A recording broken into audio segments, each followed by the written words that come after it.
This segment is brought to you by Waits and Downer, attorneys at law.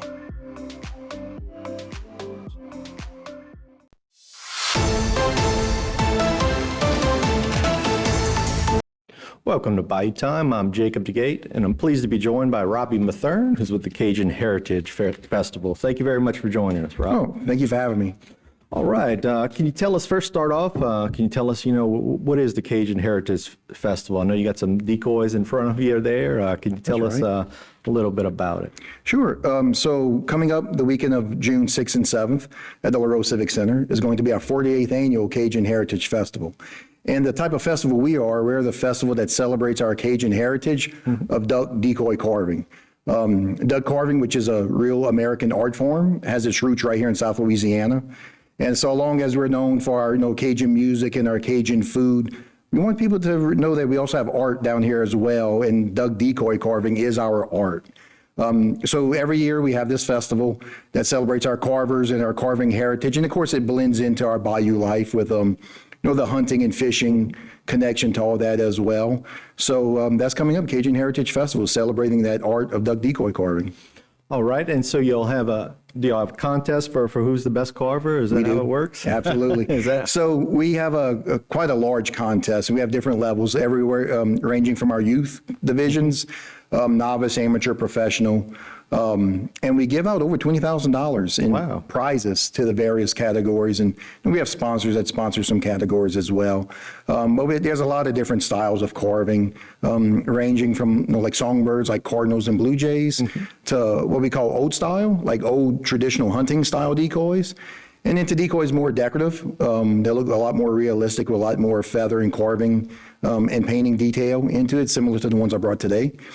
So yeah, we have contests. We have carvers that will actually come from across the country. Wow. Sometimes even Canada will come down here to compete in some of our contests.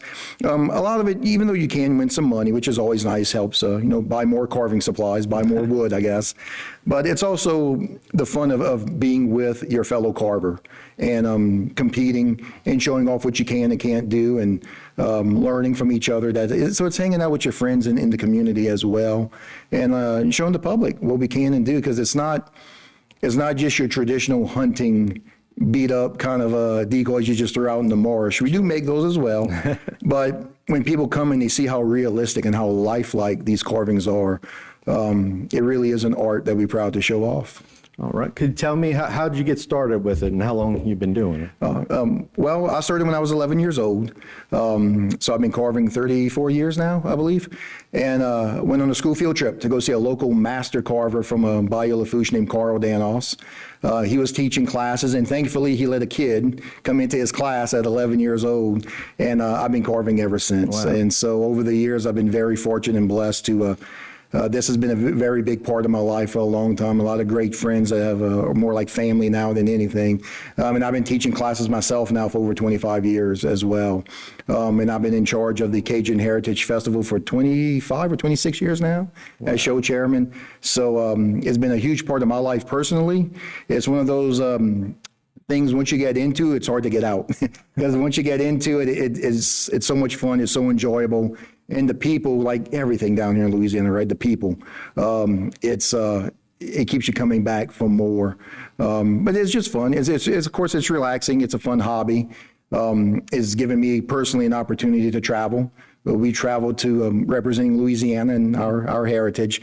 We've traveled up along the East Coast and into Texas for different shows over the years as well. So it's been a great part of my life personally. So I do everything I personally can to keep the show going. But we got a great group that puts it on, and a great board, and board members, and anyway, 48 years, and we're looking forward to many more to come. Wonderful. Can you tell me, I guess, what's the process like? What does it start with? Do you start with just a block of wood, and how do you go from there? Yeah, great question. So the type of wood we use is called Tupelo gum. It grows here in the swamp, and again, that connection to South Louisiana. And so we do start out with a block of wood. And we'll draw up a pattern similar to like if you had like a sewing pattern for those who maybe sew. You trace out your duck pattern on your block of wood, and that's what you're going to start with. You're going to start with the basic shape of a duck, but it's still going to be square on the edges, kind of like a silhouette. And from there, you just start rounding it off. And, you know, the old joke is everything that's not a duck, you take off.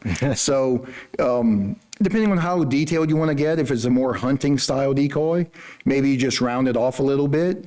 If you're looking to do something more decorative, more realistic, then you'll spend more time and you'll use power tools and different types of hand tools to get the fine detail. We would burn feathers as well, which is very tedious, but that's what makes it look so realistic.